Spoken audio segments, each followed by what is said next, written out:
Okay. All right. I guess I'm going to do this welcome. So it's great to have you all here this afternoon. So welcome to our fireside chat.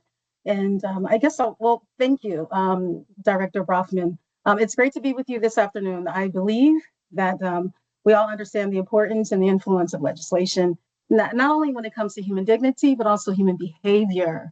We not only understand the importance of remembering, but also retaining and fortifying civil rights legislation. So as we navigate what seems to be a pandemic of incivility, we're gathering. We're gathering to discuss ways our states, Maryland and Pennsylvania, have and can remain steadfast against discrimination and continue the legacy and honor the legacy of civil rights as our vision of the PHRC.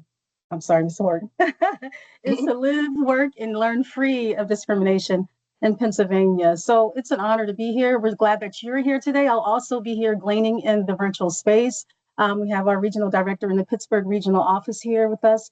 Of course, our executive director, Chad Lassiter, and the executive director, Cleveland Horton. And I am going to give it off to our regional director, LaDon Robinson. Thank you all so much for being with us today. Thank you, OC Levels. And before we get started, I'll also want to let people know that is Anita Levels, who she serves as an outreach coordinator in the Civil Rights Outreach Division at the Pittsburgh Regional Office. So thank you so much for those opening remarks. And I want to just also kind of expand upon that or build upon what OC Levels just shared with us, that today's fireside chat is on civil rights then, now, and forever. And again, I'm Dr. LaDon Robinson, and I cannot imagine two better guests to discuss civil rights both in a historical and contemporary context. I'm thrilled today to be joined by Executive Director Cleveland L. Horton II from the Maryland Commission on Civil Rights and Executive Director Chad D. Lassiter from the Pennsylvania Human Relations Commission. And today we will explore the state of civil rights as we adapt to new challenges and changing societal situations. So at the request of our guest, we will not be reading their bios. So therefore, we will start this chat with a brief warm-up, asking questions around their personal journeys and their lived experiences. Now, I like to prep my questions, so I like to tell everyone to be patient with me. I move a little bit differently in this space. But just to prep the questions that are coming, we are in the midst of Black History Month. And Black History Month serves as a reminder that I, along with other Black and African Americans, stand on the shoulders of giants. Giants who strived in their beautiful minds, even while their bodies were bound in chains. Giants who symbolize what it means to be resilient. So today's fireside chat will be a dialogue between two dynamic civil rights and social justice leaders, hearing their personal journeys for the relentless pursuit of a more inclusive and equitable society. Yet while significant progress has been made, the fight for equality and justice continues. So at times, bold actions are needed. Bold actions are needed to fight back against the ongoing challenges of inequalities in housing, inequalities in education, public accommodations, and employment, just to name a few. So let's get started for both guests. I would like for you to share a bit about your background and your lived experiences, and what's one bold action in the past you did as a Black man in order to achieve or receive what you deserved in your career? So I'm always going to defer to the home team and Executive Director Lassiter, but I think for me, I think it's important, even before he provides the first response to that question, Dr. Robinson, is just for all of our guests. For me, it's important that we all take a step back, right? Because we recognize that within many of our communities, we are in a very divisive, right, very aggressive, very dangerous territory. We are seeing altercations at an extremely high level because folks are frustrated, right? And one of the things that we know is that hate does not drive out hate. Only love can do that. So I think it's important as we engage in this conversation between two brothers, right? Is that we all just take a step back. I know you're angry. I know many of us are frustrated. Many of us are uncertain about what the future holds. But let's be present in this moment from a love aspect, right? That we're going to forget about everything that's going on around us, right? And we're going to engage in this conversation and just talk, right? Let's all just be present. Let's set aside what the federal administration is doing. Let's set aside the Super Bowl conversation, that, right? Let's set aside all that other stuff, right? Let's set aside the Cardi B and Stephon Diggs breakup, right? We're gonna set aside all those things, right? All that noise, and we just gonna be present and engage in this conversation and just enjoy each other's company, even if it's just for the hour and a half that we'll be together. This is gonna be a stress-free, right? Anger-free, frustration-free environment and a safe space for us just to have a conversation. Wow. Thank Wow. you. Edie Um, Lassiter, any comments? Well, I'm going to jump right into your question after just simply saying how humbled and honored I am to be in this space. I can't think of any person that I would want to be in this space with other than my brother, Cleveland Horton, who we're coming up on 8 years of knowing one another, share our passion for social justice, social change. It's not an intellectual exercise, it's our life's work. We are similarly complemented by our mothers, our wives, our family, internal, external people, admired by so many people around the country, loathed by so many people as well, not around the country, but, you know, just being in the space as Black men, doing the work that we do very unapologetically and with truth, love, and kindness, which are the three pillars of the civil rights movement. To you, Dr. LaDawn Robinson, I can't think of another person to moderate this type of fireside chat because you really kind of get it. So for me, a little bit of background, came of age in South Central Los Angeles in the early 70s, late 80s. My parents moved us from Philadelphia to Los Angeles because my mom was working on a degree at the University of Southern California. My dad was stationed out there. We lived in a very impoverished community in South Central. But there was a lot of what Cleveland just mentioned. There was a lot of love. There was a lot of love in our community. My mom and dad reached out to two people that became central to my identity at that age. One was the former police commissioner of Los Angeles, who became the first African-American mayor of Los Angeles, Mayor Tom Bradley. And then Deacon Bonner, who was a member of Messiah Baptist Church in the heart of South Central, where I got baptized in 1978. And Deacon Bonner was the Boy Scout leader. And so I was in the Boy Scout. And so against the backdrop of Bloods and Crips and Pyru of the Heart, in the East Coast, we call them Puerto Ricans. In the West Coast, and specifically in Los Angeles, they were Mexicans. I came of age in that space, seeing a lot of things. 1984, I met another person that poured into me that changed the trajectory of my then young life. It was the head coach of the University of Southern California, Coach George Raveling. In 86, moved back to Philadelphia and had an accent and didn't know much about Philadelphia and was centered in a place called Hunting Park in North Philadelphia, where there was crack epidemic. At the height of the crack epidemic in 1984, I missed that, but in 86 and then in 88, I met Reverend Jesse Jackson. My church is Triumph Baptist Church. My pastor is Reverend James S. Hall Jr., who comes out of the civil rights movement and helped integrate libraries and airports and things of that nature in Marion, South Carolina, and Greenville, South Carolina, with Jackie Robinson and others. He was Reverend Jesse Jackson's mentor. He baptized Jesse Jackson. So for me, it became the Black community, the Black church, and the Black family.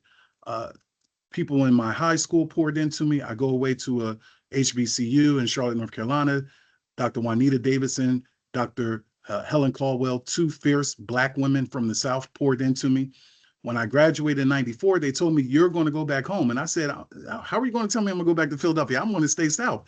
You're going to go back home and you're going to make your community better. So my background is a background of what I say is the 3 S's of life. Suffering plus sacrifice equals success. And I'm glad that you opened by saying that Cleveland and I didn't want to get into our bios, right? And so we're not here, like he said, to talk about those type of things, but to have a real frank, organic conversation. So for me, it was the backdrop of people in my church, so many people in my community, people who did not look like me. There was a Jewish woman in North Philadelphia who poured into my brother and I. She was our neighbor. When she died, she gave my brother and I, and we were still relatively young. We were in our 20s. She gave us a duplex. That was in her will. She gave a duplex to Kyle Devin Lassiter and Chad Dion Lassiter. And so we learned in our household to see the humanity of all people, because that's something that Thelma Patterson, my grandmother, that was something that, for me, love my mom, certainly love my wife, but the greatest woman I've ever known that has walked the earth is my grandmother, Frances Charlotte Lassiter, my dad's mother, who was a domestic housekeeper. Both my grandmothers were. So it's against the backdrop of all that. And then lastly, certainly growing up at a time where you had to read. So it was the works of Ida B. Wells, Fannie Lou Hamer, the works of W.E.B. Du Bois, the works of Martin Luther King Jr. Those works have all been seminal for me. And I've not deviated from those works since the age of 18, when I stepped from North Philadelphia to Johnson C. Smith in Charlotte, North Carolina. Poor kid. Had a United Negro College Fund scholarship, was the only way I was going to go to college. And God rest his soul, United States Congressman Bill Gray, who went on to be the president of UNCF, he did my mom and dad a solid because he was a classmate of my mom. Our family could not afford to send me to college, though my brother had preceded me to college. And so it's the Black church, the Black community, and the Black college that kind of shaped who I was to become. So Edie Lassiter, let me just kind of build upon that. Thank you so much for that information about your background, your lived experiences. So would you say that, would it be fair to say that the bold action for you was love and humanity that you, I guess, shared with people, that was impactful to in order for you to achieve and receive what you believe you deserve in your career? That's what you share with people. Love and humanity. I would sum that up by saying you're absolutely right. To treat people not only the way you want to be treated, but to treat people the way that you were not treated. So all of us were not treated with love. All of us were not treated with hope. All of us were not treated with dignity. People want to say that we're in a colorblind society. How can you not see Cleveland and I? We're probably 6'6", 6'7". You know, we're both bald-headed who we are. But to the career bold action, I'll say that it was 1995 Philadelphia Child Guidance. They came into the conference room, they pulled me aside, and they told me that I was off probation. And my bold action that shaped how I was going to lead was I looked at them and I said, well, you all are off probation. And they said, what do you mean? You had me on probation. I had you all on probation too. I don't like the way that every Black youth who's in this hospital, who's ADD and ADHD, we're quick to put them on Ritalin. I said, so I'm putting you all back on probation for another 30 days. And that was bold, right? I could have lost my job. Most people, when they are told they're off a 30, 60, 90-day probation, metaphorically or real deal, they wipe their brows. And then they say, hey, listen, you know, we can go to the Bahamas, Cleveland, you know, wife, you know, let's get the deck put on. I put them on probation as well. And so that was a bold risk. And I'll end by saying that it shaped who I was going to become as a leader, servant leader, or in management. I've been in management for 25 years. I'm not scared to speak out. I'm not scared to make decisions. And it's because I've never had a job. I've had assignments from God. So if I'm dismissed from a job, you walk me off the floor, that door closes. But guess what? There's a bigger and brighter door for my anointing and my gifts that God's going to lead me to. Thank you, Edie Lassiter. Edie Horton, would you like to provide some answers to the question as well? Sure. That And I'll just start by saying, again, I just share in the sentiment shared by Edie Lassiter that it's, I'm humble just to be a part of the conversation, right? I know me and Chad have developed a brotherhood that goes well beyond just our professional spaces. So it's always a pleasure to be able to, engage my brother in conversation and to be here with you all like-minded individuals who are just interested in having a much deeper conversation. So for me, I'm born and raised in Baltimore, right? So yeah, you're gonna hear some twos and some do's throughout this conversation today, and I'm proud of them, right? I'm proud to be from Baltimore. Um, early on, I attended a Christian private school in my primary year, so I was one of four black kids in the whole school. One of those other four were my older sister. So I had become used to being the ones that they didn't expect to be at the top, right? One of the ones that they didn't expect to perform or excel. And being in that environment, it just continued to, for me early on, not even realizing it, right? So sometimes as you continue to develop along your journey, you don't realize how things were shaping you early on until you get to that point, right? So recognizing that being in that space provided me with an opportunity as I continue to navigate through my journey to be able to conversate with people on different levels, right, from different backgrounds, and not to be afraid to be in a space and be the only black person in the space, and I'm still not afraid to speak up. But at some point in time, I felt for me that I wanted to be around people that look like me, right? I got tired of having a code switch, right? So when I would go to school, I had to be one way, right? And then when I came home, I had to be a different way, right? Because when I came home, it was, oh, you acting too white, right? You go to school and you're nervous about acting too black, right? So it's this constant struggle that I had to code switch every day, right? And I just simply got tired of it. I was frustrated. So I kept talking to my parents about, hey, look, I just want to go be around people that like me. I begged and pleaded with my parents to send me to our zone school so that I could be around folks that from the neighborhood, right? Folks that I see and talk to every day, folks that look like me, folks that have the same lived experience that I had.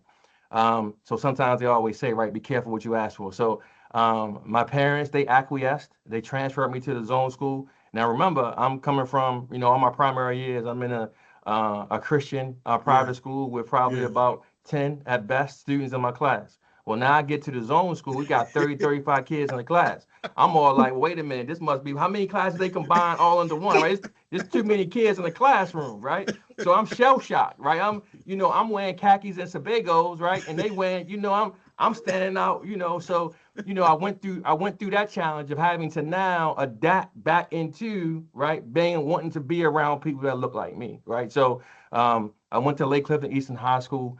Um, well known for basketball among other things. But I'm proud of my high school, right? And I rep my high school everywhere I go. People will tell you if you're from Baltimore, when they say where you go to school, it's always about the high school, right? Yeah, yeah. So from there, I went on to Frostburg State University. While I was at Frostburg was being funded completely by my father. I didn't do anything, right? I was trying out for the basketball team. All I did was basketball, right? I ain't never go to class, right? I got my grades back. I had a .68 GPA, right? Yep, I said a .68. Normally there's a number before the point, Yeah, right? But yeah, I yeah. didn't that my number was missing, right? So my father got my grades and I hit him with the, well, what had happened was story. And at that point in time, my father was like, hey, look, that was on, I paid for you, right? That's done, right? So if unless you're gonna pay for it, you coming on back home. So I came back on home. I tell folks all the time, I did a world tour, right? I went to every college and university in our state because at the time college really wasn't my thing. I was Yeah. just doing it because that's what society said I was supposed to do, right? So I would register, right? I did the whole register, financial aid, got my refund, I checked out, right? So I built up all this financial aid, these loans, right? At one point in time, I had about $280,000 in student loan debt, right? Um, Finally, I kind of got my act together, and I got my act together because I was working at Procter and Gamble, always trying to figure out why these folks were kind of come upstairs. They were working upstairs in nice offices, wearing nice clothes. I was downstairs on the factory floor, right, in a uniform, getting dirty, right. Well, it's because they went to college, they had degrees, right. So from that point in time, and it was also around the same time I had my first son that I realized that I had a bigger purpose, right? That now I had Mm, somebody that was looking at me to be responsible for. So I went back to the Community College of Baltimore County. I got my associate's degree in human resources management. I transferred over to the University of Baltimore and got my bachelor's degree in marketing. And then I also went back to the University of Baltimore and got my MBA in human resource management, right? So along my employment journey, I always tell folks, so I didn't kind of come into this social justice activism space. I wasn't born into it. My parents weren't activists. My parents were big on supporting their children, right? So I say I come from a background that's grounded in service, faith, and community, right? That's it. I was always raised to believe that leadership is not really about the position that you hold. It's about the responsibility that comes with being a leader in any particular space, right? And that's the responsibility to speak up. That's the responsibility to protect the vulnerable and to leave systems better than you found.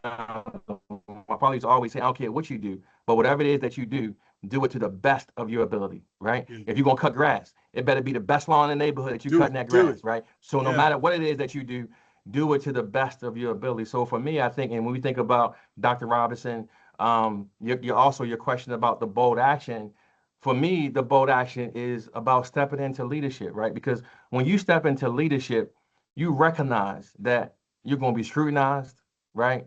You're going to be questioned more, and you're going to be expected to fail as a minority, right? So when you accept a position of leadership, you do so knowing that the light is on you, not even just for yourself. So I know that I represent the Chad Lassiters of the world, right? By being a leader from a civil rights standpoint, right? So you have many leaders even on this call, and I think all of us recognize the fact that we don't just do what we do for ourselves, we do it for the representation that our being in spaces represents, right? That when I step into a room, it's just not Cleveland stepping into a room, right? It's all of the leaders around us that step into the room that folks know you got to be professional, right? You've got to be competent, right? You got to come from a place that makes folks feel comfortable, right? About being in that space alongside you. But you've also got to be comfortable to speak up, right? And sometimes in many of the rooms that we're in, we are the only one, right? But it doesn't mean that our voice is any less important than anybody else's in that space, right? So for me, that's the bold action, is that when we accept these roles of leadership, it's not for the pay, it's not for the perks, right? It's because we believe so wholeheartedly in the cause behind what we do. But along with that comes the scrutiny, along with that comes the questions, along with that comes the expectations. And it's our job as leaders to keep leveling up, right? Because as we continue to level up, you start leaving people behind. People that never expected you to reach certain heights are like, dang, well, how you do it, right? Because first they talk about you, right? Then they hate you, right? And then they want to be associated with you, right? So I think you for dropping me, that knowledge. That's the journey. Yeah, you dropping that knowledge. R.D. Robinson, if you don't mind, Cleveland struck two chords with me. That the code switching code, you know, that is something that we do. My code switching was different. When I moved back from South Central Los Angeles to Philadelphia, I was in middle school, finished like 4 months in 1986 at Henry H. Houston. And when the teacher went to announce, you know, that they had a new student, she said, we have a new student from Los Angeles, Chad Lassiter. And I stood up, and I was an awkward kid, discoordinated. The students started laughing. So I code switched something that I knew nothing about. I said, what's so funny? West Side? And I threw up a gang sign.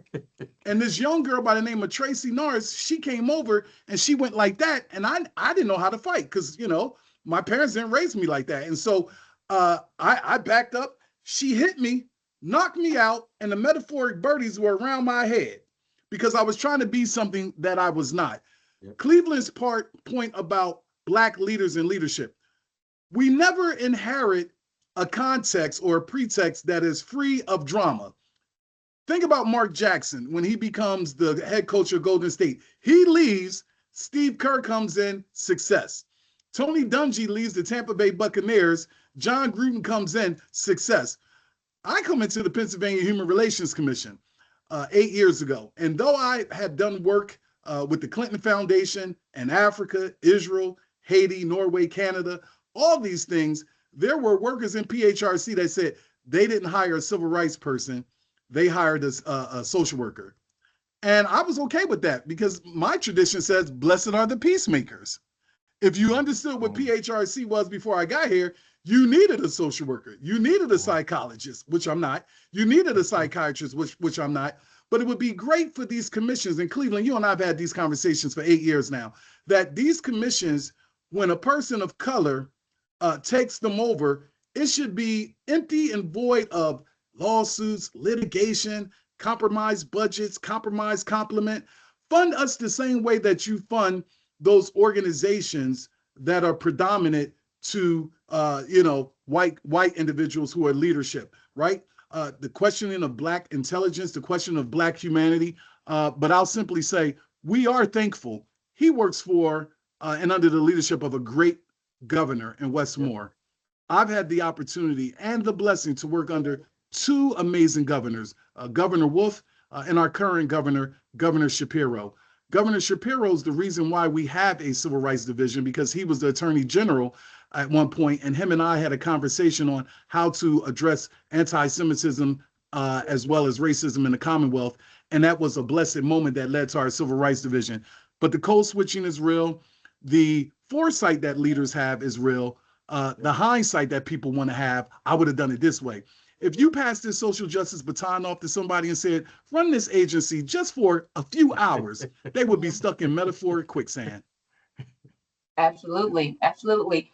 And I want to chime in as well, because I want to say thank you both, because sharing your stories, it's so valuable, especially as Black men, because we see our young Black men and they feel that, well, they can't relate to me. They don't know where I come from because they see the suits.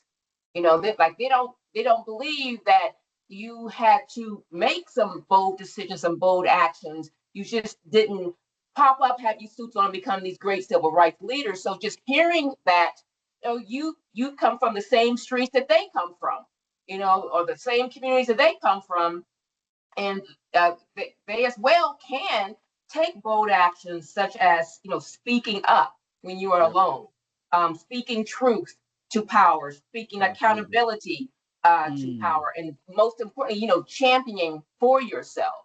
Yep.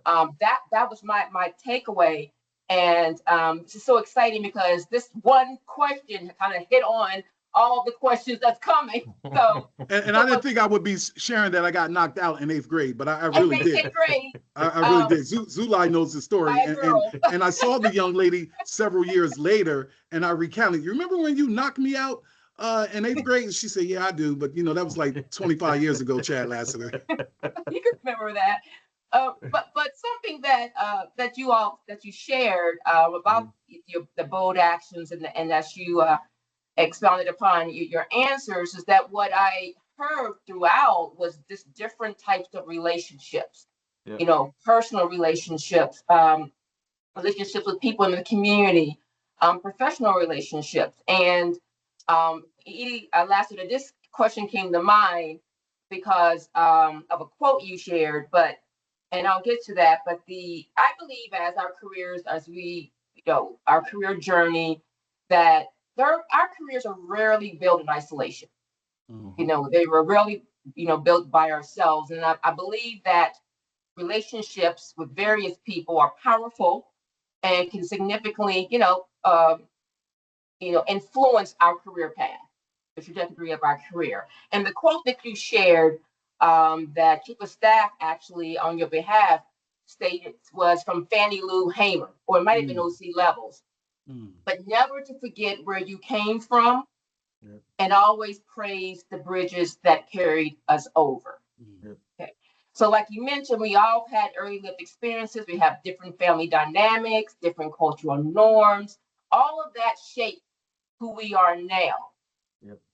But I want to point out that you all got involved in the fight for civil rights, and you stayed in the fight. You could have easily said, this is too much, and I'm walking away.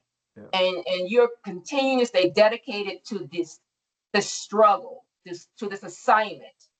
So as you think about, your journey, your story, your past life experiences, who are some dominant figures of influence personally, some personal influences that strengthened you professionally? I mean, if you don't mind, you tag on this one first, Ed. Yo, please do, man. Okay. So I think so for me it starts at home, right? So for me it was honestly my mother and my father, right? To see the level of sacrifice that both of them made to move me and my sister forward as the next generation, right? I remember my mother working multiple jobs, right? I remember my mother was working at she's worked for, what was it, CNP, AT&T, then became Verizon, I'm sorry, CNP, then Verizon. And just watching my mother go to work every day, get off of work and go work a part-time job, right? So she, again, put aside all of her aspirations and dreams to make sure that our children had, and that our children were in spaces that would develop us enough that would allow us to move forward in our generation, that would allow us to achieve a level of success that she only ever dreamed of, right? I remember watching my father who worked, who went away into the army and came home and had PTSD, right? And that you would go to wake him up and he would jump because he had PTSD, right? But he got up and went to work. He worked at night for NTA as a rail supervisor. During the day, he would drive charter buses, right? Again, to make sure that our family had, it would be times where I would see my father not sleep for 3 days. And I would always wonder, like, when is he going to sleep, right? And as a kid, you don't realize, again, it's part of what I talked about earlier, right? That there are things that you see that you don't realize what you're seeing until you become of age and you're like, wait a minute, right? These were things that built in me a work ethic, right? That says when you show up, right? And you show up because somebody has given you the opportunity to show up, right? And it's not important just for you to show up, but it's also important for you as a leader to open the door for other people to come through behind you too, right? And not to be a gatekeeper. My parents were very instrumental on having me understand the value and the importance of hard work and sacrifice, right? My mother didn't get her college degree until 10 years ago, Wow. right? I got all of my degrees before my mother had her college degree, right? And not that that made her less of a person, but my mother knew that this world is a dangerous place, especially for Black children, right?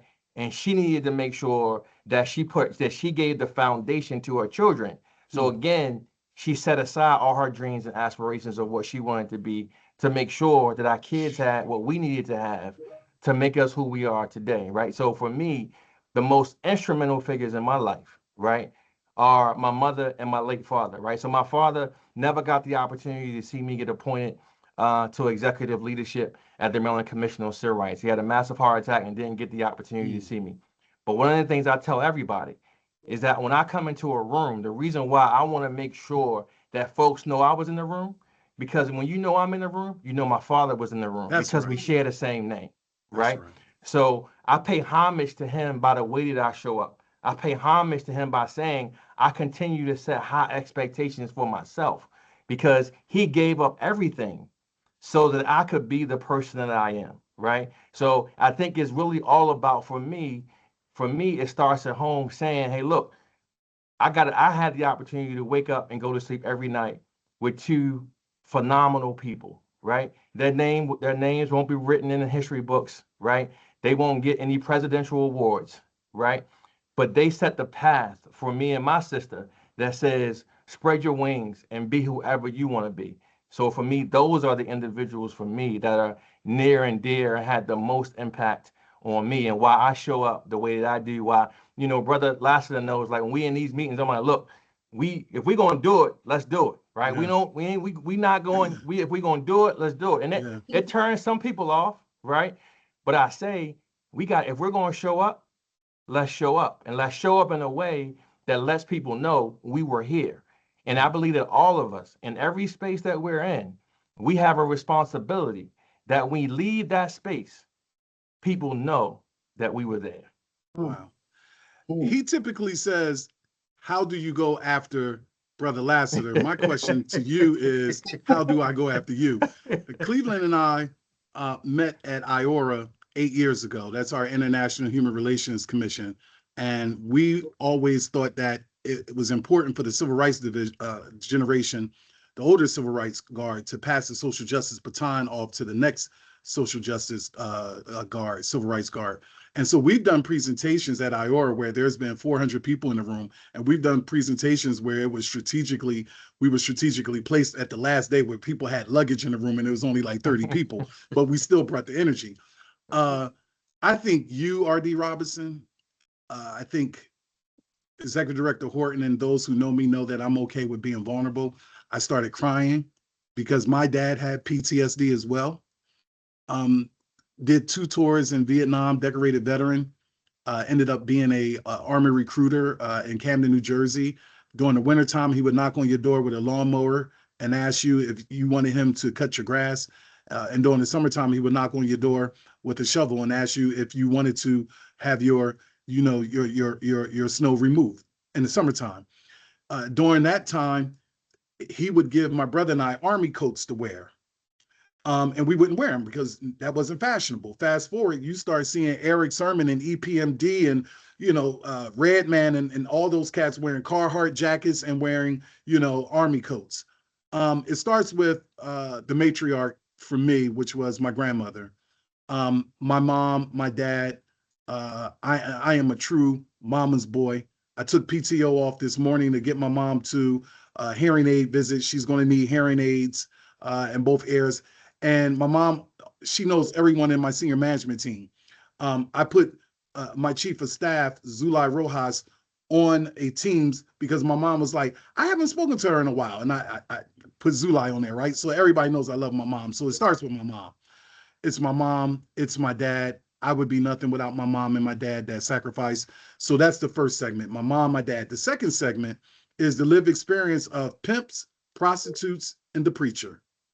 Pimps, prostitute, and the preacher. The pimps in my community of North Philadelphia would tell you, don't be like me. They would tell you, be better than me. Go to school, get an education. I had family who was educated and family who were some of the biggest drug dealers. I'm 16 years old, going in crack houses, taking family members out. Addiction hit my family hard. The prostitutes was because to go through Hunting Park to get to Triumph Baptist Church at 16th and Winghahawken, you would go through the park and you would see white males in vehicles with Hispanic and Black prostitutes. So it was the pimps, it was the prostitutes, and then the preacher. My pastor, Reverend James S. Hall Jr., my Sunday school teacher, my church members who have poured into me. I respect people who are not people of faith, but I want to be respected as a person of faith. Coming from South Central Los Angeles, North Philadelphia, but by the grace of God, there go I. I never committed crime, but don't think that I was this person that didn't think about some of the things because of some of the experiences. Hunting Park produced 2 former secretaries of education for the state of Pennsylvania. Secretary Pedro Rivera grew up in Hunting Park. The first African-American secretary of education for the state, Dr. Khalid Mumin, and I met in 1986. And we're best friends to this day. We saw so much in Hunting Park. So when you talked about your GPA in basketball, I didn't even get off the bench in high school. Dr. Mumin and I talk about how there were times he was the 15th man, I was the 16th, or he was the 16th and I was the 15th. He went on to a storied basketball career. I was washed out, right? I got teased, to sit here and say that my game was like Danny Manning or somebody like that, I'd be lying. But that's what it was, RD. It was my mom and my dad, my grandparents. I didn't know my grandfathers, they died, but both my grandmothers. It was my Sunday school teacher, my pastor. It was the landscape of what I saw. And then professionally, my mentor, Dr. Walter Palmer, my mentor, Dr. Cornell West, my mentor, God rest his soul, Dr. Arthur Schwartz, who was the person that told me, you need to leave University of Penn and see humanity from a different lens. And that's what led me to become the executive director of the American Red Cross of Southeastern PA. You go from the scholarship of the academy to responding to fires in the middle of the night, just a different level of service to humanity. And so I would imagine there are some other people, but we're in the moment right now, but definitely Pastor James S. Hall Jr., Dr. Walter Palmer, Dr. Cornell West, Dr. Caldwell and Dr. Juanita Davidson, my professors at Johnson C. Smith, who told me that I was going to major in social work. I wanted to be a communications major, Cleveland, because in Philadelphia, you have the sports page, which is at the back of the page, the Daily News, the sports is in the back. My mom would always say, you're going to be a 6'6" dummy flipping burgers at Roy Rogers, if anybody remembers Roy Rogers. Because all I did was look at sports. My first job was at Roy Rogers. Okay. All I did was read sports. I wasn't concerned about anything else. And my mom didn't talk about, what if you blow your knee out? My mom would come out to the park and say, you're not good. Yeah. Brother That's the type my mom ride out like that. Come on home, it's time for dinner time. Mom, I'm playing. You ain't playing, you on the sideline. They playing, let's go. So everybody in my community knew my mom was a church lady. Before you could go outside, my mom would actually pray, and my friends would be like, yo, man, the street lights are gonna come on if your mom don't hurry up and say amen. So it would be the summation of all of that. But those drug dealers in my community, they made sure that you got you showed them your report card and that you went to school, and they would jump on you if you didn't do the things that you had to do. R.D. Robinson, you catch that line he said earlier?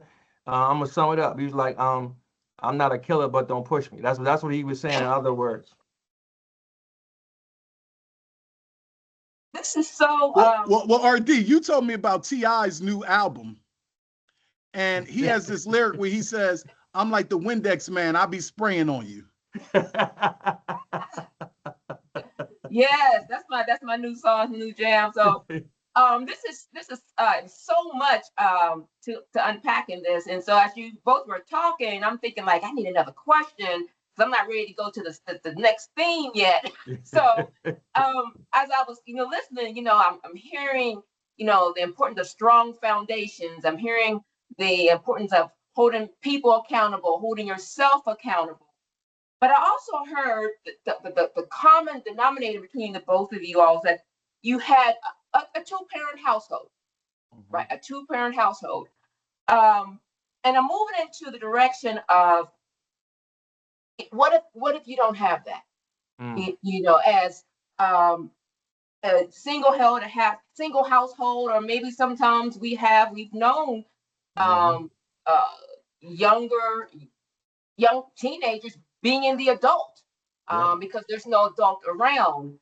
So the importance of Black men being mentors, being mentors in the personal, being mentors professionally, and being that sponsorship, sponsor, which is a little bit different.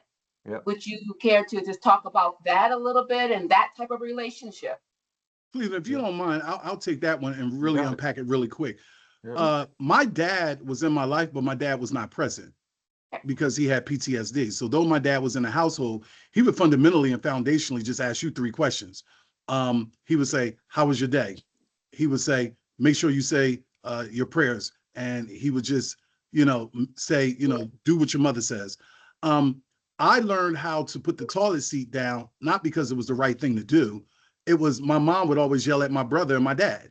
I learned to get out of the bathtub and put Comet around the bathtub to get the ring around the tub. I learned to do that, not because initially it was the right thing to do, because my mom yelled at my brother and my dad. And so I didn't get yelled at a lot when I was growing up because I learned just do what they say. So if you're in another part of the house and your mom would say, Chatty, and you come downstairs and she would say, pour me some water. My brother would be like, yo, you right next to the refrigerator. For me, I did it. So I think my dad being in the home but not really being present played a major role in why I don't have children. Because the men in my family, they showed me firsthand how you can have a child but not take care of a child. And though I had a dad there, some people may say, well, man, you had a dad there, or because the men in your family and your community didn't take care of their children, maybe you would have reversed differently. Not for me. For me, it was like, I'm not going to have a child. I don't want any children because I see how easy it is to walk away. I got a little brother by the name of Howard who talks openly, Howard Brown, about how his dad wasn't in his life. Howard did the opposite. He has 3 beautiful children. He's in his children's lives. He doesn't miss a beat. But for me, I had too strong of examples. I grew up at a Black church where you would go to a funeral because my mom sang in the choir and my dad was a deacon, and the women would be literally crying over the casket. And I didn't know until much later that it was because the husband didn't leave life insurance. That was partially it. But it was also now in here that they found out leading up to the death of that man, he had a family on the other side of town. So all those pillars of contradictions led me to simply say, it's too strong in my spirit to have a child, and I have a blueprint on walking away. So I became a father figure. And it wasn't until I hit my mid 40s that I was like, dang, I wish I did have, 2 sons or a daughter. Like my daughter would be, amazing. She probably would look like the combination of her mother, me, my grandmother, and my mom, right? And if I had sons, I already had 2 names, Kyle Langston, my brother, and Langston Hughes, and Du Bois Dion, W.E.B. Du Bois, in my middle name. But I did raise 3 nieces for 10 years who mother died of pancreatic cancer, my sister-in-law. But that's for me. Had a dad there. In my community, a lot of my buddies did not have fathers. So they'd be like, yo, you got your dad. You know what I mean? You know how that go, Cleveland. Man, your dad is cool. I'm like, what are you talking about? He's just looking at the TV for 2 hours, didn't even say a word. He doesn't even know we're here, right? But still love Sergeant Leslie Lassiter with everything in me. Get my solitude from him, and thank him for his service to this democracy that he fought for, but came home and they didn't show him any love. Yeah, I like that, Brother Chad. And I think, mine is very similar, right? I'll say this. I came up at a time and I saw, Ryan Murray from the Maryland Commission on Civil Rights posted this in the chat too, right? That it takes a village to raise a child. I grew up in a village environment, right? So it wasn't just my mother and father, right? It was when you went outside and you were engaging in activities, right? It was neighbors who were also raising you, right? It was neighbors that knew if you were acting up while you were outside, they'd come out and let you know, hey, look, you better than that. That's not something that you're supposed to be doing, right?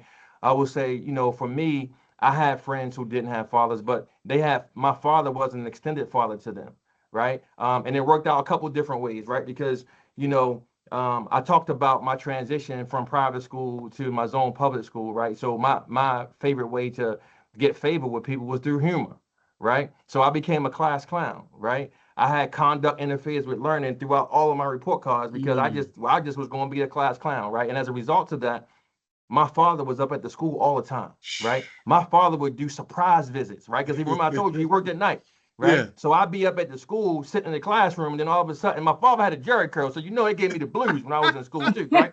So right, so let the soul glow, right? So I had all the jokes, that, right? So when you think about the fact that I would be sitting in class and my father would just walk past the back door out of nowhere, he just appeared, right? But so what happened was, as my father was being there for me, he was also being there for my friends, right? Yeah. So as his attempt to keep me on the right path, he also kept my friends on the right path. It would be so many times when my friends would be engaging in different, they're like, no, look, no, that's not, you need to, walk away from this, right? Because, your father ain't gonna get us too, right? Yeah. So, but again, I just stress that one of the things that when we see in our communities right now, for me, is the loss of the village.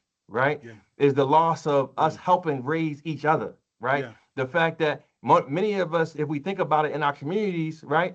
I could, when I was a kid, I could tell you all my neighbors, right? I could tell you who lived where, right? Who lived in what house, right? Who was the mean person, the nice person, right? Who was gonna have a little chihuahua that would run out of the yard because they ain't had no gate and they run up the alley. They can't bite you, right? Because the teeth ain't big as a pencil point, right?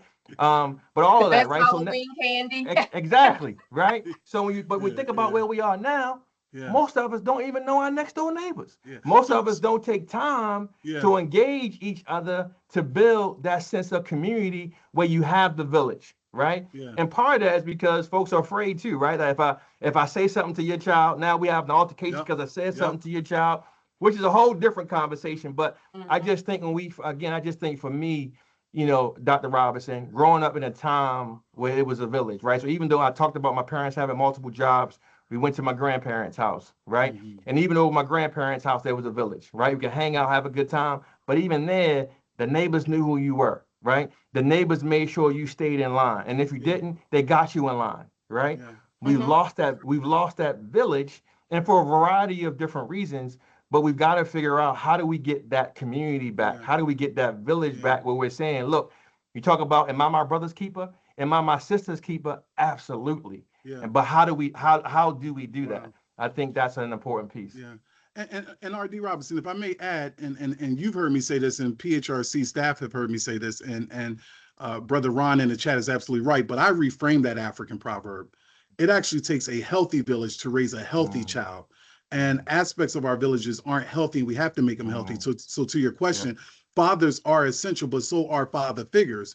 John Chaney got in my life because my mom went to Temple University to tell Coach Chaney and Coach Sonny Hill, I think I'm gonna lose my son to the streets.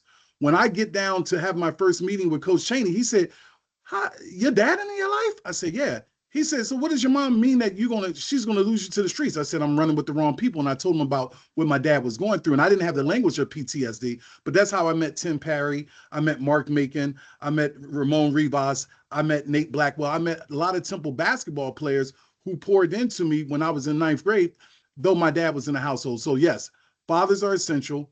Black fathers matter. Like Malcolm X said, do fatherhood by any means necessary. But if a father's not in the household, there are father figures, there are uncles. And so, I think it's vital. But I don't want to paint a picture. And I like what Cleveland said, that, it takes a village, and it certainly does. And so we have to get back to that kind of village aspect. Neighbor moves on the block. It's okay to knock on the door and say, "Hey, we're the Lassiters. Nice to meet you." We've been in this community for a certain period of time. The CVS is up that way. The library is over here. And by the way, this middle school is a really good middle school. Now, and I think just to add to that, R.D. Robinson, I know we won't get to every question because I'm looking at the time. I'm like, man, we I don't even think we halfway through the questions we had. But I know. There's one question we have to get to. There's one. Edie knows the one question we have to get to. Okay, so we got to get to that one question after he do this. When you think about family and why the village is important, right? For me, when you think about stepping into these roles as leaders, right? There's a sacrifice, right? And typically those that sacrifice the most are those that are closest to you, right? So it makes me think about the sacrifice of a few for the benefit of the many, right? And I say that because in order for me to show up as the Civil Rights Executive Director here in the Maryland Commission on Civil Rights, it takes a lot of time, right? Time that takes away from my wife, time it takes away from my kids. They've got to be willing and understanding of that sacrifice and why they are making that sacrifice, right? So when we think about, and that's why the village is important, right? Because as leaders, we can't be everywhere all the time, right? My father taught me early on that you are going to have to say yes to certain things. And when you say yes to those things, inevitably, you are going to have to say no to other things, right? You can't be at every soccer game. You're not going to be able to be at every basketball game. As hard as we try, right? There are going to come moments when you have conflict, right? Yeah. Especially as leaders to show up at a high level as a leader. And which means you got to sacrifice, right? And the family that is close to you, like my wife, my kids, they sacrifice me and give me to the world so that I can show up the way that I need to make the world a better place. Not just for me, but for my wife, but for my kids, for my granddaughter that we just had 3 months ago, right? So they recognize the importance of the sacrifice. Not that I'm just out here, a happy hour having a good time, but I'm out here trying to make the world better. I'm out here trying to change policy, right? Yeah. I'm out here ensuring that folks have all the rights that they deserve and that nobody is intentionally violating their rights. That's what they agree to say, okay, daddy's not here, but daddy is out doing X, right? So to the world, I may be Cleveland Horton, the executive director, but at home, I'm just husband, I'm just dad, right? That's it. But they have to give up that time in order for me to be able to show up in spaces, right? To speak up, right? To hold folks accountable, it takes time, right? So I just want folks to know that when we talk about from a leadership standpoint, that leadership ain't for the weak, right? Because it's a battle. It's a constant battle of, do I do this or do I do that, right? So I do want to just acknowledge all of the leaders that are on this call. And if nobody has told you recently, I just want to say thank you. Right? Because I know it's a thankless job. The way you got to keep showing up, the requirements and the expectations that are on you, right? the constant pulls from from your personal and your professional life. Just want to say thank you. Thank you so much, Edie Horton, because what I want to just pull from what you're saying, from saying that the relentless pursuit to give us the opportunity to show up. Yeah. That's what I'm hearing, and I'm also hearing that having to help your family understand what you do kind of leans me into the question about the misconceptions of what you all do as civil rights enforcement leaders. And can you kind of talk about that a little bit, what people believe that you should be doing or not doing, and even the commission as a whole should be doing or not doing? For me, there's a lot of deeply rooted historical embedded stereotypes that run the continuum of biases. So what do I mean? Let me unpack that. When I first got to PHRC, the then chief counsel told me who ran the commission. And several other people told me who ran the commission. And it was like, where does the executive director fit in this continuum? And so the misconception that leaders of color, and specifically African-American men, it's our charisma, it's our oratorical ability, it's our those type of things can be far from the truth. It takes discipline, it takes critical thinking, it takes analysis, it takes writing ability, and not chat GPT. If that's your thing, that's your thing. I bring to the context the discipline of anthropology, the discipline of sociology, the discipline of social work. Those are not easy disciplines. I'm a visionaire. I forecast into the future. I already know what the fiscal year 27-28 budget and what I'm looking for is going to be. I have the gift of foresight, oversight. You make decisions. A lot of people, they waver. And so the misconception is, let's just have him talk to the media. Let's just have him do interviews, when my career has been built on organizational dynamics, structure, putting teams together, force field analysis, restraining forces, all changes, plan change. It doesn't start from the bottom, from the top down. It starts from the bottom up. Everyone's essential. Clerical staff person is just as essential as a person with a PhD. And so the misconception of, just thinking that you jump out of bed and you go and do it and it's easy. There's metrics, there's analysis, let me call Cleveland and confer with Cleveland over this, right? The fact that the PHRC supported Maryland's gala last year was not just, oh, let's do a buddy a solid. It's thought that goes into that. There's strategy. Wes Moore, Josh Shapiro, Maryland, Pennsylvania, intersection of what we're doing, a person that we can come together. And Cleveland, what do you think about that? Levels of humanity, levels of humility. I think it's also the misconception that you got there without hard work, that you're in a space because of DEI. I dated that argument when I was at University of Penn. I said, let's say I got in because of affirmative action. I don't think I did, but let's say I got in because of affirmative action. You don't get out of the Ivy because of affirmative action. You don't get out of the Ivy. I don't believe that's how you got in. But most recently, we saw the attacks on former First Lady Michelle Obama and former President Barack Obama. You're talking about two Black Harvard-educated individuals. And I'm not a divisive person. But the current president, based on the data, is a rapist, a pedophilia, and his wife is a former porn star.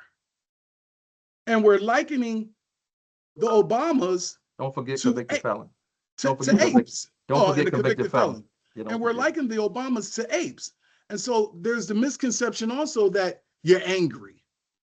There's not a white person that I know that has done anything to me historically. I don't walk around angry. I walk around passionate, and I'm uncompromised. Like, you can't emasculate me. In my family, you can't emasculate me. In my community, you can't emasculate me. The teams that I've led, you cannot emasculate me. So I think it's the misconception of all of those things. And the last thing I'll say is people haven't taken the time to really get to know you.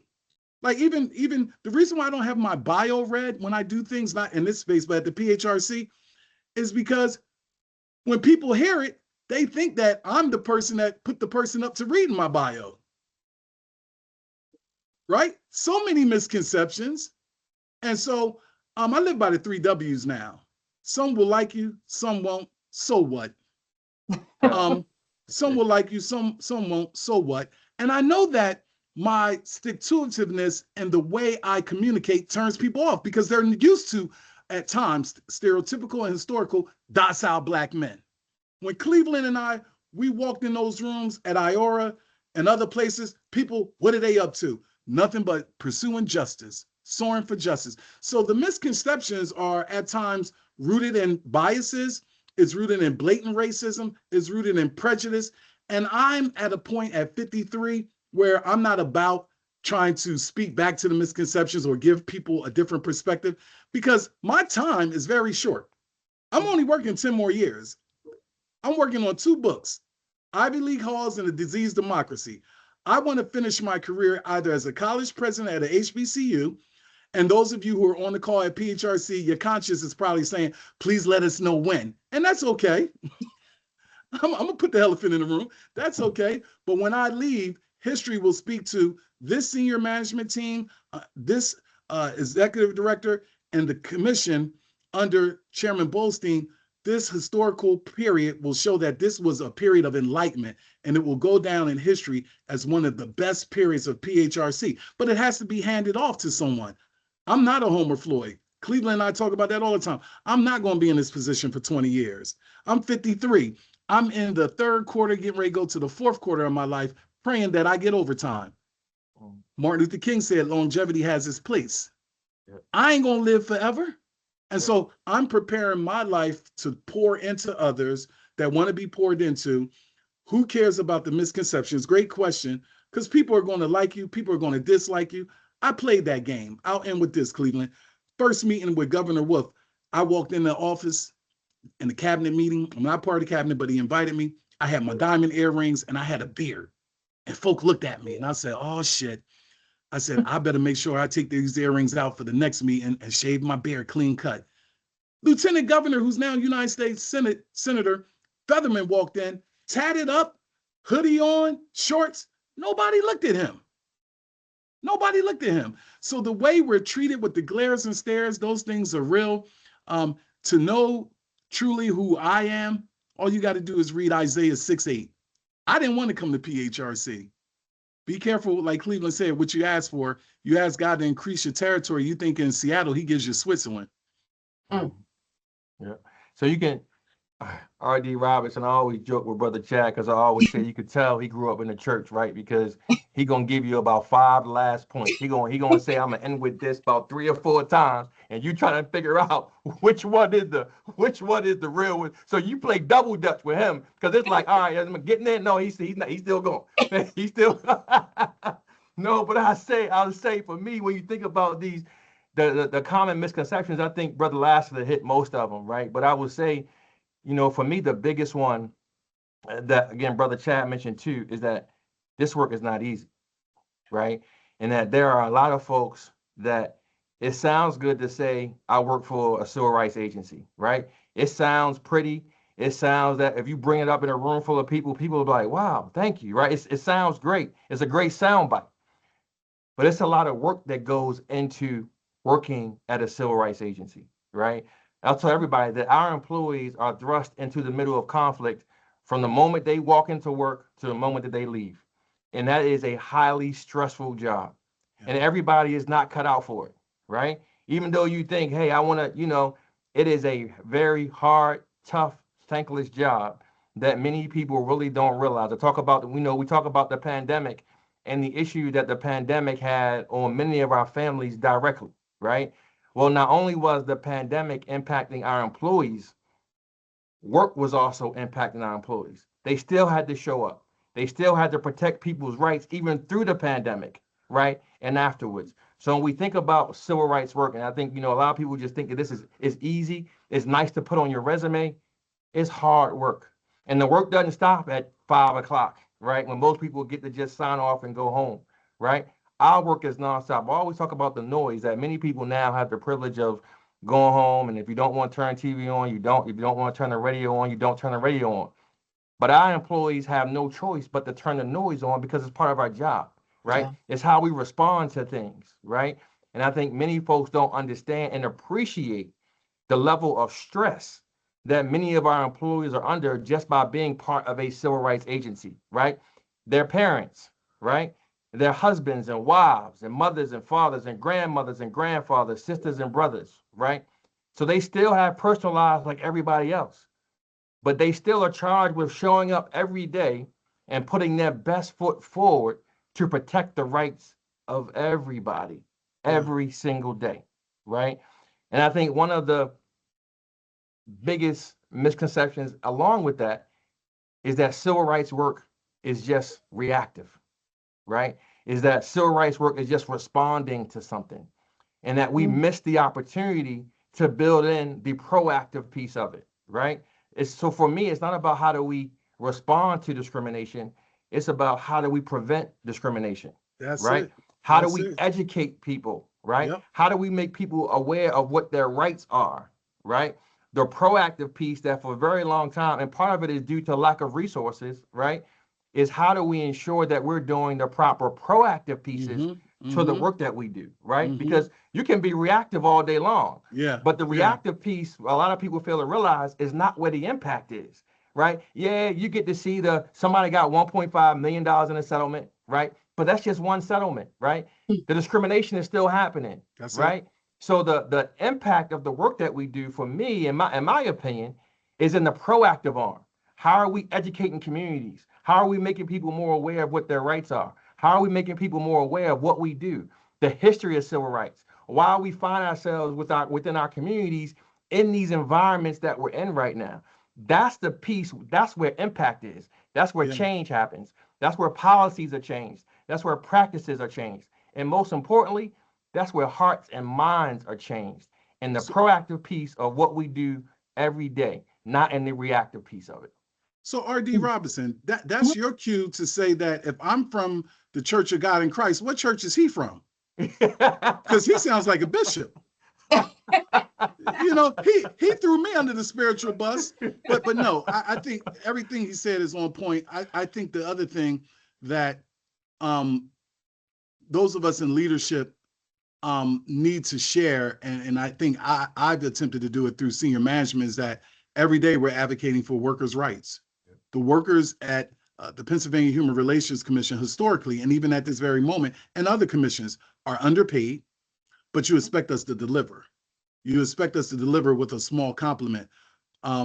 They show up, to your point, and we have to do a better job of doing things around how do you compartmentalize, but it's easier said than done. You and I, R.D. Robinson, have had conversations about compartmentalization. How do you compartmentalize when you're burdened with life, racial trauma, racial fatigue?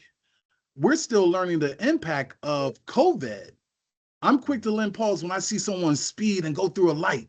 Typically, I would say, if you're not patient, you'll be a patient. But I lend pause now because COVID, there's so many unknowns about COVID and how people's behaviors are being impacted, isolation. But then decisions have to be made as well. And I think that's one of the misconceptions too. The leaders, they see, or they're in rooms where they hear conversations around teleworking. So there's a causal reason about bringing people back. I like what you said, Brother Cleveland, as it relates to, from a strengths-based perspective, adverse alternative dispute resolutions is what I want to look at. We do it at PHRC with mediation. When you look at all of the trainings in fair housing that Adrian Garcia has done, Caroline Griffin has done, Brittany Millinger has done, all of the trainings. Desiree Chang, she trains all of the Commonwealth agencies, the trainings you've done, the trainings that Heather Roth has done, the trainings that so many staff have done, having mediation in place. That proactive stance moves these commissions. And I wrote an op-ed piece about it. I wrote an op-ed piece about it as it relates to what these type of commissions should do. Having a director of policy in the governmental affairs, having a director of communications, all this stuff is essential because these commissions were constructed to do exactly what Cleveland so eloquently and brilliantly unpacked, to respond. But if you get into these spaces to say, no, we're going to educate, we're going to elevate, and then what we're going to do is we're going to alleviate, and we're going to build a beloved community. So that's the kind of work of what I think these commissions need to be about. How can you get into the space to elevate people to the highest level of their humanity, to see people in front of them and do all those things that he so eloquently stated? I know that you got another question and a few more questions, so I want to stop right there and get to your next question. Okay. Well, we talked around, and thank you, Edie Lassiter, but I want to just kind of just walk it back and to bring a word to mind, that the noise. That's a very powerful word that as the investigators, as working at a commission, you can try to turn off that noise, but it doesn't take much to hear it again. You just turn the TV on for a split second, listen to the radio. If you're on social media, you're gonna see posts and what have you. But another powerful word that Edie Lassiter you shared was education. And this ties me to our last question. We could talk probably 2 more hours, but it is. I would like for you all to educate us on something that transpired. You mentioned it a little bit earlier, Edie Lassiter, that the sitting president of the United States of America posted on his social media platform images of former President Barack Obama, former First Lady Michelle Obama as apes. Now, when that occurred, I happened to be watching the news, and it was a panel, and there was about 5 people on the panel, and I noticed that everyone was having their perspectives, and one person was saying, well, what you have, it was a non-minority saying to an African-American woman, would you still be this upset if the image was on an elephant or a giraffe? Now, the African-American lady answered the question by saying, I'm gonna keep the main thing the main thing. It wasn't on an elephant or a giraffe. It was on, the image was on 2 apes. And I'm screaming at the television at this point, where's someone who's going to educate these people about the historical pain of Black people being dehumanized and equating Black people with apes. So I'm just going to throw that out to the both of you all. Maybe you can educate all of us on that and why Black and African American people found that so offensive, just in case they don't know. I want to defer to Cleveland because as much as I'm in this space, I am blessed to be getting poured into by Cleveland and by you, R.D. Robinson. I mean that solemnly, I mean that sincerely, and I mean that spiritually. Once again, just at a different stage in my life. I don't have to be the one talking. I don't have to be the one doing anything but listening, learning, so that can help me lead. And ultimately, for everybody on this virtual space, I love all of you, and I don't know you, but that's the tradition I come out of. I got to love you with the highest form of love, which is agape love. So I'll defer to Cleveland, and then I'll probably steal some stuff that he says, plagiarize it, regurgitate it, and make myself sound like I'm really kind of really smart when I'm really, really not. That's a great question, R.D. Robinson. I'll say this. I'm listening to how you were asking the question. I think we got to remember one thing too, and that's that we don't have to educate everybody, right? Because we got to be mindful that there are folks who are going to play like they don't know, and they absolutely know, right? And they will play on our intelligence in reference to that just to get a response and a reaction, right? While I think that the post that you're referring to that depicted 2 of the most influential, impactful, positive Black couples that we know in the Obamas as apes was insensitive, racist, right? We recognize that there is a lot of noise going on right now to deter us from a number of different things, right? Now, that doesn't mean that we shouldn't be upset or that we shouldn't speak out about it. But we also, at the same time, have to figure out what do we focus our attention on and how do we respond? What's the strategy? What's the action? Because what this administration, right, if we're going to give them credit for anything, right, what this administration has been impactful in doing is throwing a lot of things at you, right? For you to figure out what are you going to respond, because you can't respond to everything, right? And when you're out here dealing with the minute, small things, they're in the background making significant changes, right? So it is important for us to remember that we don't have to be angry about everything, right? But we need to respond when we feel like we've been disrespected. You know, one of the posts that I put up on my social media recently was the quote by Dr. King, right? And the quote about how we will not just remember the actions of our enemies, but the silence of our friends, right? So as we think about how these things are happening, we should also be taking note to those who are not speaking up, right? To those who are making excuses for the behavior that we know is wrong, right? Because history will hold them to an account for what they're doing as well. And we've got to be mindful not to play the short-term game, but to make sure that we're also playing the long-term game, right? And to your question, R.D. Robinson, part of that plays in terms of what we talked about earlier for me around my journey is about our biggest flex, our biggest response, our biggest reaction for me is about how we show up, right? We can't be, all upset and angry at people and reacting to people and responding to people when we don't want to go to work, right? When we don't want to show up and do what we need to do, right? To show up in the best way that we can in any role that we play, right? Because that's a big part of it too, right? So for me, you have to think about what does your response look like? For me, my response is I don't have to respond to everything that I see.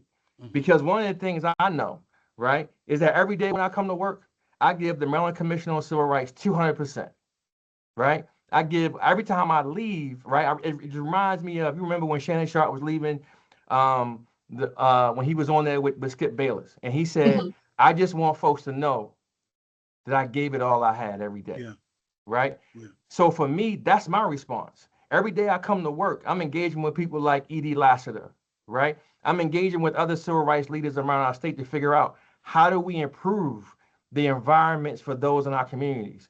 I'm not on social media trying to respond to everything that people put up, because if I do, it takes away from my work, right? I can't be on social media and grounded in the work at the same time.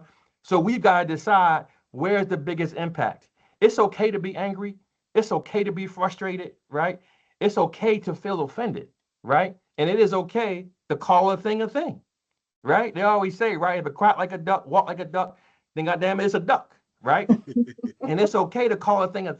Did he say goddamn it like Nina Simone, Mississippi goddamn, or like Jeremiah Wright?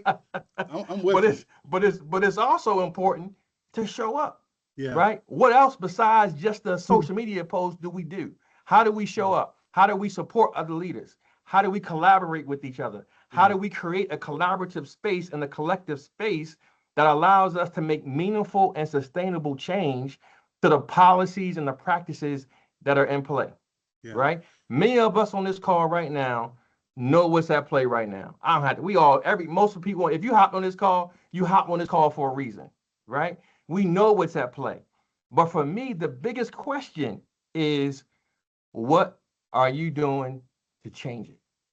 How are you showing up, right? How are you contributing to the change and not the noise? Wow. So I like this question, RD, and I'll be really brief, but I'm gonna give a lot of information. That means he's gonna give you about 3 to 5 points. But go ahead. I'm gonna give you about 10, but I'm gonna be brief in doing so. I'm gonna tell you why I like this question. I like this question because to the heart, I'm an educator. To the heart, I'm a professor. So I start with those who say, this is not who we are. We have 5 eras of American oppression. Native American genocide displacement from 1492 to 1847, chattel slavery from 1619 to 1865, Jim Crow segregation from 1877 to 1964, the war on drugs or mass incarceration, 1971 to present. Now, the moment we're in, ICE occupation and mass deportation, 2025. We'll see. Yep. In honor of those who jumped and lost their lives in the Middle Passage, Black History Month, newsflash, Black people will exist in the future. White people will exist in the future. LGBTQ plus people will exist in the future. Disabled people, Jewish people, all humanity will exist. But the Black Holocaust, 246 years of slavery from 1619 to 1865, 99 years of Jim Crow laws, 1865 to 1964, 86 years of lynching, 1882 to 1986, 14 years of the civil rights fight, 1954 to 1968. So for me, it's everything that Cleveland said, but it's both and. People need to be educated on the truth. And people oftentimes don't like the truth. I'm reading Project 2025, a mandate for authoritarian leadership, the Heritage Foundation's conservative promise for a second Trump administration. Powerful book right here. Powerful book that unpacks what's happening in administration. Project 2025, the secret blueprint they don't want you to decode, classify, what's really behind the plan to redefine America, verify sources, hidden insights, and the facts no one explained. That's what Cleveland's talking about in summary. Not getting caught up in the distraction because there's something larger at stake. And then Project 2025 explain. Yep. The people need to establish a project humanity. And how do we want this democracy to look as we get ready to embrace 250 years of this democracy? Do we really want it to be where it is now? And so I agree with Cleveland. I'll end by saying Sunday, I taught Sunday school, the second Sunday of every Sunday at my church for Black History. We designated the second Sunday. And I talked about 3 Ds relative to President Trump and the whole debate with this, that you could be disappointed, you can be dismayed. I come out of a tradition that everyone might not agree with. There's deliverance. The thief on the cross, Christ said to him, Yeshua said to him, this day you will be with me in paradise. There's deliverance for this whole administration to turn from some of the sinister, some of the indifferent ways that they're engaging in, to hear the voice of the God of Abraham, Isaac, and Jacob, or they can continue to trend in the direction that they are in. And Jimmy Baldwin talks about the fire next time. And so I don't lend a lot of attention to this because it's racist. This is a guy that's obsessed with Barack Obama, Michelle Obama. Michelle Obama's film, it did superb numbers. Nobody was in the movie theater when his wife film came out. So we know what it is. We understand, but there's still deliverance and there's still an opportunity for his humanity to raise to its highest level, which is not where it's at now. Maybe he does so. Maybe the administration does so. I doubt it very seriously because there's an addiction. Just like I mentioned, those pimps and those prostitutes, you got to stop putting that heroin in the vein. You got to stop being addicted to white supremacy. And you need to get in recovery for white supremacy. And until the democracy goes in that direction, you're not going to see any change. You're going to continue to see the brink of collapse.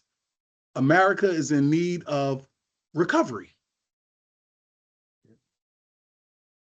Well, gentlemen, I think we're going to have a part 2, aren't we? Wow, this has been so powerful. I have been looking at some of the chat, and unfortunately, we didn't get a chance to go into the questions. But this video will be available. I believe Director Brothman did share that it will be available for people to look at. But just the takeaways of just, the importance of, reflecting upon to what Edie Horton says. Sometimes you don't know what was so impactful in your past until you're at your present and you look back. The importance of accountability and strong foundations. The importance of determining, if you're going to let the noise bother you or not. Pick and choose your battles, and also educating and understanding, what's happening, so well, I'm not going to follow that. follow that noise, or okay, or I am going to address it because it was more so because you disrespected me. And then this importance of leadership, Black men in leadership, being able to reach back to the communities, be that mentor, be that sponsor, have those personal relationships, and understanding that those personal relationships also impact you and been successful for you professionally. So I like to thank you both for such a energized, educated, informative conversation. Thank you for the laughter and the jokes. Thank you for the brotherhood. And if the two of you still want to provide like a quick wrap up or closing, please do so. I would, but I don't want to be criticized for saying to make a short story shorter and it gets really long. I'll say this. Thank you, R.D. Robinson. Thank you for moderating this. Thank you publicly to the PHRC staff. Thank you to the Maryland staff. Thank you for showing up even in the midst, or what Fannie Lou Hamer says, sick and tired of being sick and tired. For those of you who have criticisms of the PHRC and of Maryland, we embrace those. Leaders don't run for that. We don't run from it all. We want to be better. I'll end by saying the PHRC is being as we become. And we couldn't do it without the internal work of every member at the PHRC and every former member at the PHRC that's pulling for us, continue to pull for us. Brother Cleveland, I love you, man. I remember being on the elevator with you, your wife, and your children. And when we got off, my wife looked at me and she said, he has a beautiful family with beautiful children. And she looked in my eye and she said, you want some children, don't you? And I got excited and I looked at her and she said, we're not having any. I ended up going to a slot machine down there at the casino, and I don't know how much I put in there, but man, I love you, brother. I ask that God continue to keep you and I solid in these positions. I have no doubt that you and I will continue to lead with an ethical ambition, with integrity and spirit at the forefront of all we do, man. But it's been an honor to be in this space with you. If we do a part two, that's God's will, but man, just keep on doing what you're doing down there, brother. No, I appreciate you. And you know that love goes both ways, my brother. I do want to, again, thank you, R.D. Robinson. I know it's hard to keep two people that like to talk in line and get through these questions, but we appreciate you moderating part one. It's successful because we had such a great moderator. So I definitely want to thank you, R.D. Robinson, and to the PHRC staff. I feel like now it's my extended staff too, because I think we talk more often than, I talk to some of my staff. So I definitely want to take my hat off to the PHRC staff. Obviously, I want to also thank my staff who I know have been on the call as well. But I want to thank everybody else who tuned in, who took time out of their day to engage and listen to this conversation, right? I think we all are in this space where, like we said, it's okay to be angry, frustrated, but we're going to turn that noise off and figure out how do we move forward. And most importantly, how do we move forward together, right? And I'll end just by simply saying the same thing I talked about early on, right? Is that hate cannot drive out hate. Only love can do that, right? So I'll leave it there. And again, thank you for having me. I appreciate it. Thank you. And thank you, everyone, for joining us this afternoon for this fireside chat on civil rights, then and now and forever. And everyone, stay safe and be well.